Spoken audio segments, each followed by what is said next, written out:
Students, हमने प्रश्नावली जो विविध प्रश्नमाला थी अपनी 9, उसके हमने 6 प्रश्न पढ़ लिए थे।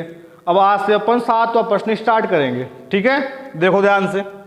5 0 और 0 4 को मिलाने वाले रेखाखंड की बिंदु P 2:3 में अंतर्विभाजित करता है, तो P के निर्देशांक ज्ञात करो।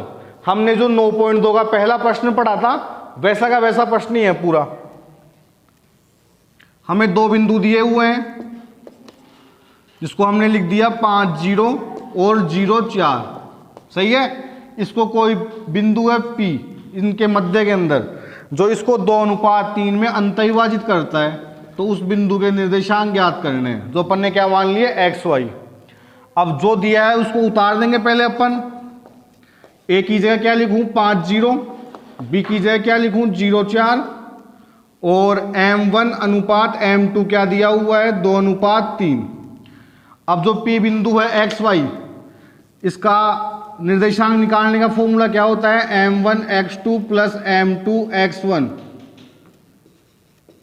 Upon m1 plus m2, m1 y2 plus m2 y1 upon m1 plus m2। Clear. अब m1 की जगह क्या लिखूं 2, x2 की जगह 0, m2 की जगह 3, x1 की जगह 5 बटे में m1 प्लस m2 की जगह 2 प्लस 3। क्लियर।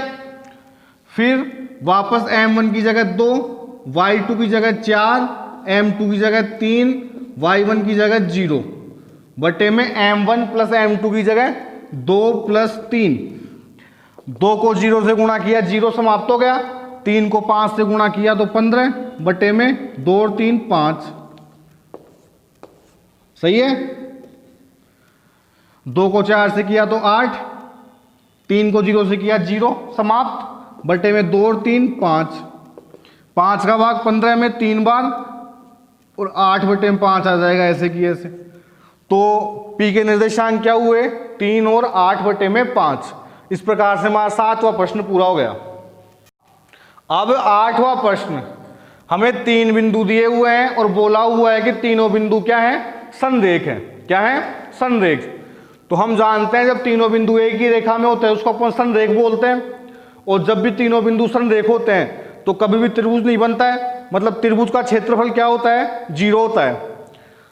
तो हम लिखेंगे यदि तीनों बिंदु संरेख हैं, यदि तीनों बिंदु संरेख हैं तो त्रिभुज का क्षेत्रफल बराबर क्या होगा 0।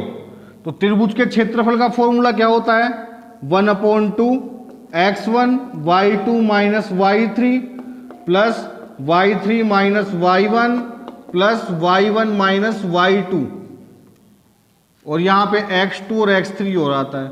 सही है, बराबर में 0 की जगह 0। क्लियर। ये 1/2 इस तरफ किसमें है गुणा में, इधर गया तो भाग में 0 जाएगा। तो x1 की जगह क्या लिखूं 1, y2 की जगह क्या लिखूं x, माइनस y3 की जगह क्या लिखूं 3, प्लस x2 की जगह क्या लिखूं -1, y3 की जगह 3, y1 की जगह 2, प्लस x3 की जगह क्या लिखूं 2, y1 की जगह 2 और y2 की जगह x बराबर 0। क्लियर। अब ध्यान से देखना दोबारा, एक को x से किया x, एक को -3 से किया -3। क्लियर। 3 में से 2 गया तो 1, एक को -1 से गुणा किया तो -1। क्लियर। 2 को 2 से गुणा किया तो 4, 2 को -x से किया तो -2x बराबर 0। अब x वाली 2 संख्याएं आ रही हैं, एक तो x और एक -2x, दोनों के आगे असमान चिन्ह आ रहे हैं प्लस माइनस के, तो घटाएंगे। एक x में से 2x गया तो एक x बच गया, बड़ा चिन्ह किसका है माइनस का। क्लियर। फिर -3 और -1 कितना हो गया -4, और ये +4 बराबर 0। तो 4 से 4 कट गया, -x बराबर 0, x बराबर 0। तो तीनों बिंदु संरेख होंगे तो x का मान क्या आएगा 0। यह हमारा 8वां प्रश्न पूरा हो गया। अब 9वां प्रश्न, बिंदुओं 3a और 4a के बीच की दूरी √10 हो तो a का मान ज्ञात करो। तो हमने क्या किया, पहले जो दिया है वो उतार लिया, p के बराबर उतार दिया 3a और q के बराबर उतार दिया 4 और 1, और दूरी का मान हमें क्या दिया हुआ है, √10। दूरी के बारे में अपन जानते क्या है, फॉर्मूला, तो दूरी की जगह मैंने उतार दिया फॉर्मूला x2 माइनस x1 का whole square plus y2 minus y1 का होल स्क्वायर बराबर √10। क्लियर। अब क्या करें, दोनों तरफ पूरी संख्याओं में अंडर रूट आ रहा है तो अंडर रूट हट जाएगा अपने आप ही। x2, तो x2 की जगह क्या लिखूं, 3, सही है क्या लिखूं, x1 y1 x2 y2, x2 की जगह क्या आएगा 4 माइनस x1 की जगह 3 का स्क्वायर प्लस y2 की जगह 1 y1 की जगह a का स्क्वायर बराबर 10। क्लियर। 4 में से 3 गया तो 1 का स्क्वायर क्या होता है 1 में से a नहीं जा सकता तो अपन फॉर्मूले से खोलना पड़ेगा इसको, तो a स्क्वायर की जगह 1 का स्क्वायर 1 प्लस b स्क्वायर की जगह a स्क्वायर और माइनस 2ab की जगह क्या आएगा -2a बराबर 10। सबको एक तरफ ले आऊं तो 1 और 1 कितना हो गया 2 plus a square minus 2a, ये इधर आया तो माइनस का 10 बराबर 0। Clear. a square minus 2a, 2 में से 10 गया तो कितना बच गया -8 बराबर 0। अब अपन ने 9th क्लास के अंदर फैक्टर करना सीखा था, गुणनखंड करना, वैसे ही गुणनखंड करेंगे इसके। तो इसको इससे गुणा किया, कितना आया 8a स्क्वायर। ऐसी कौन सी दो संख्याएं हैं जिनको जोड़ने या घटाने पर तो कितना आए 2a और गुणा करने पे कितना आए 8a स्क्वायर, सही है।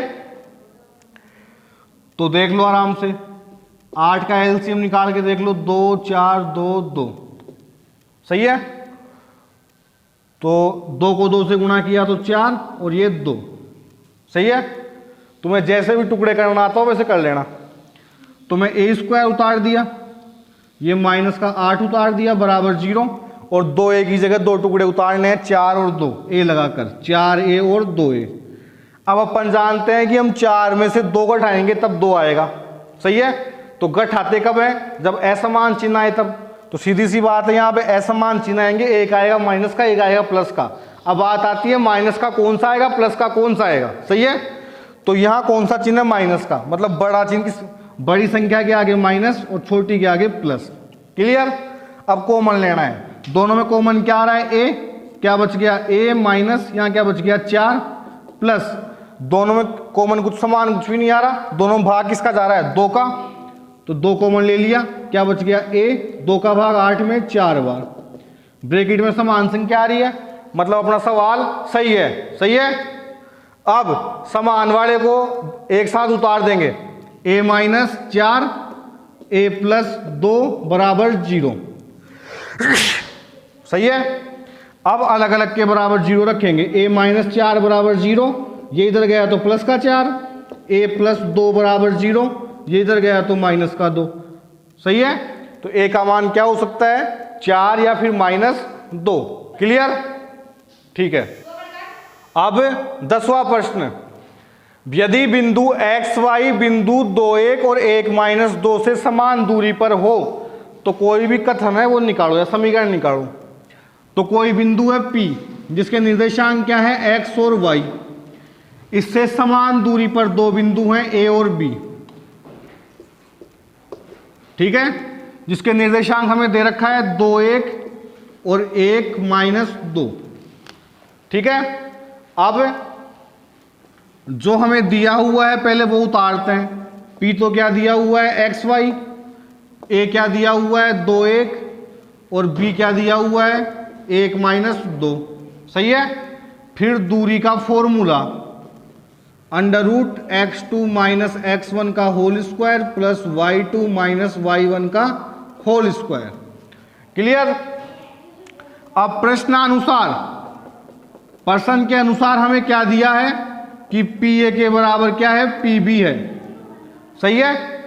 तो पी ए की जगह मैं क्या लिख सकता हूं, पी तो हो गया x1 y1 और ए हो गया x2 y2। तो x2 की जगह क्या लिखूं, 2 माइनस x1 की जगह x का होल स्क्वायर, y2 की जगह 1 माइनस y का होल स्क्वायर बराबर। ऐसे ही pb की जगह क्या लिखूं, px1 y1 bx2 y2। तो x2 की जगह 1 माइनस x का whole square plus minus 2 minus y का होल स्क्वायर। क्लियर। दोनों तरफ से अंडर रूट हट जाएंगे तो 2 में से x नहीं जा सकता, फॉर्मूले से खोलना पड़ेगा। तो ए स्क्वायर की जगह 2 का स्क्वायर 4, बी स्क्वायर की जगह एक्स स्क्वायर माइनस 2ab की जगह 4x। इसको भी फॉर्मूले से ही खोलना पड़ेगा। ए स्क्वायर की जगह 1 का स्क्वायर 1, बी स्क्वायर की जगह वाई स्क्वायर और माइनस 2ab की जगह 2y। क्लियर। इसको भी खोलना है, ए स्क्वायर की जगह 1, बी स्क्वायर की जगह एक्स स्क्वायर माइनस 2ab की जगह 2x प्लस यहां डबल डबल माइनस आ रहा है तो अपन माइनस कॉमन लेंगे तो बीच में प्लस आ जाएगा, तो यहां प्लस वाला फॉर्मूला काम में आएगा। तो ए स्क्वायर की जगह 2 का स्क्वायर 4, बी स्क्वायर की जगह वाई स्क्वायर और 2ab की जगह 4y। सही है। एक्स स्क्वायर वाई स्क्वायर से x square y square cut गया, 4 से 4 कट गया। सही है। 1 से 1 कट गया। क्लियर। अब एक्स वाई वाले बच गए, सबको एक तरफ ले आएंगे, माइनस 4x माइनस 2y, ये इधर आया तो प्लस का 2x, वो इधर आया तो माइनस का 4y बराबर में क्या बच गया 0। तो माइनस का 4x और प्लस का 2x कितना हो गया, माइनस का 2x, माइनस 2y और माइनस 4y कितने हो गए, माइनस 6y बराबर 0। इन दोनों में कॉमन क्या आ रहा है, एक तो माइनस कॉमन आ रहा है और दोनों में 2 का भाग जा रहा है, तो 2 कॉमन ले लिया, क्या बच गया x, बार माइनस लिया है तो अंदर वाला चिन्ह चेंज हो जाएगा, प्लस 2 का भाग 6 में 3 बार बराबर 0। ये 2 इस तरफ गुणा में इधर गया तो भाग में 0 हो गया, तो x प्लस 3y बराबर 0 बटे में माइनस 2, 0 में 2 का भाग दिया 0, तो x प्लस 3y बराबर क्या आया 0। तो हमारा समीकरण क्या आया, x प्लस 3y बराबर 0। ये हमारा सवाल 10वां पूरा हो गया। ठीक है, आज के लिए इतना बहुत है और अपन कल पढ़ेंगे। ठीक है, थैंक यू।